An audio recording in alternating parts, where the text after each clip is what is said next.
A história de Prometeu é a história da criação do homem segundo a mitologia grega. Prometeu é um titã, assim como Cronos, também chamado na mitologia grega, na mitologia romana, melhor dizendo, de Saturno. Então, quando o Prometeu ele percebe, né, que os titãs perderão a guerra contra os deuses, ele passa a ficar do lado de Zeus. Zeus destrona Cronos, que é o tempo, então ele destrona Cronos, e se torna o chamado detentor da égide, o rei do Olimpo, e os titãs caem. Um titã, por exemplo, como Atlas, ele é condenado a carregar o mundo pela eternidade, né? E dizem que as colunas de Atlas ficavam num certo oceano, hoje chamado, obviamente, de Oceano Atlântico. Tá? E Atlas é o titã que carrega o mundo como castigo. Cronos também foi colocado, por exemplo, no Tártaro, talvez chamado de inferno por nós, para sofrer os castigos pela eternidade. E Prometeu, ele fica do lado de Zeus, porém, não com tanta convicção assim, né? E, bom, Prometeu rouba o fogo do Olimpo, o fogo dos deuses, e entrega este fogo aos homens. O que o fogo representa? O fogo, ele tem uma característica muitas vezes dúbia. É um símbolo dúbio, e a característica de todos os símbolos significar uma coisa e o seu exato oposto. Então, o fogo é um instrumento que aquece. O fogo é um instrumento que pode te trazer um conforto. Você está no frio, você acende uma lareira e é ótimo aquele fogo. O fogo, ele vai cozinhar para você. O fogo, ele é capaz de criar instrumentos fantásticos. O fogo é extremamente necessário. O fogo é luz. O fogo é movimento. Mas o fogo também destrói. O fogo também queima. O fogo também mata. Então, nessa característica dúbia do símbolo do fogo, os gregos mostravam que a inteligência que é dada aos homens por Prometeu, ela pode ser utilizada para o bem, mas também pode ser utilizada para o mal. É isso que Zeus enxerga nos homens. Olha, agora, depois do fogo, que foi roubado por Prometeu, os homens aprenderam a construir embarcações, eles aprenderam a arar a terra, cultivar a terra, aprenderam a arquitetura, aprenderam a leitura, aprenderam a transmissão de conhecimento, começaram a falar, desenvolveram a inteligência. Existe essa fagulha divina na alma humana que traz a inteligência à tona. E vejam só, Prometeu, por entregar aos homens a sua inteligência, é retido e é acorrentado para sofrer castigos pela eternidade, em que você vai ter ali um urubu, né, uma espécie de urubu, uma espécie de corvo, comendo o fígado dele todos os dias.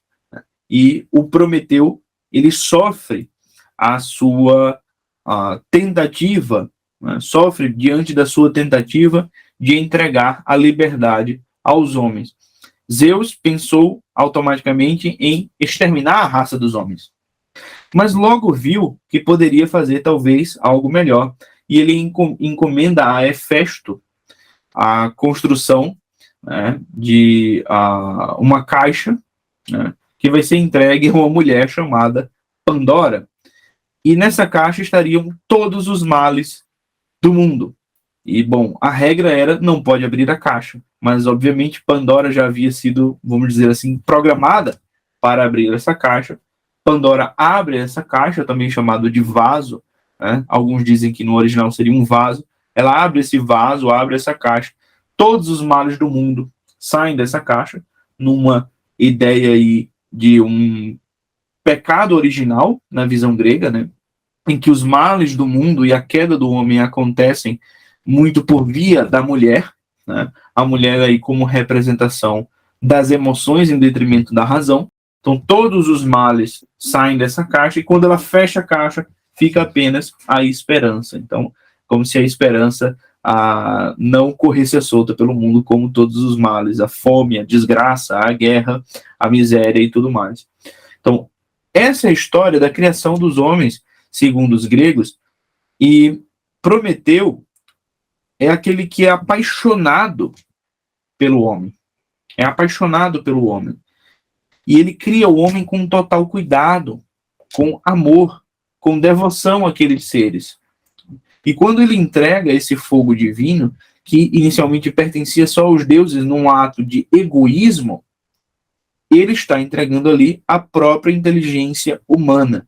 Os homens deixam de serem escravos dos deuses e passam a ter a percepção da realidade. Ou eu escolho os deuses, ou eu não escolho, ou eu posso ter a liberdade de escolha, a liberdade de expressão, a liberdade de pensar da forma como eu quiser. Então Prometeu amava tanto os homens que deu a eles a liberdade, inclusive, de não gostar do próprio Prometeu. Óbvio que na versão bíblica dessa história, você também vai ter o fogo divino, né? Também vai ser essa espécie de livre-arbítrio que nos é dado. Isso é mostrado no Gênesis. Esse sopro divino vem aí, essa centelha divina, quase que equivalente ao fogo que Prometeu entrega aos homens. Com ele também surge esse livre-arbítrio. Eu tenho a inteligência, eu tenho esse motor divino dentro de mim, mas eu também tenho o livre-arbítrio. Então, o livre-arbítrio faz parte do homem, a liberdade faz parte do homem. Não existe homem sem haver liberdade. Acho que a história de Prometeu e a própria história do Gênesis deixam isso muito bem claro. Quando morre a liberdade, morre o homem. No inferno de Dante, na Divina Comédia, né, na parte em que Dante entra no inferno, se aproxima do inferno, existe um dizer que está escrito lá na porta do inferno: deixai a esperança vós que entrais. Quando você já está no inferno, você não tem mais esperança, e esperança gera justamente a desesperança, o desespero. E o desespero existe quando você não tem mais escolha, quando você não tem mais liberdade. Então, quando você perde a escolha, quando você perde a liberdade, você perde a humanidade. Você já está num estado infernal. Então, preservar a liberdade é preservar a humanidade, preservar aquilo que Deus nos deu.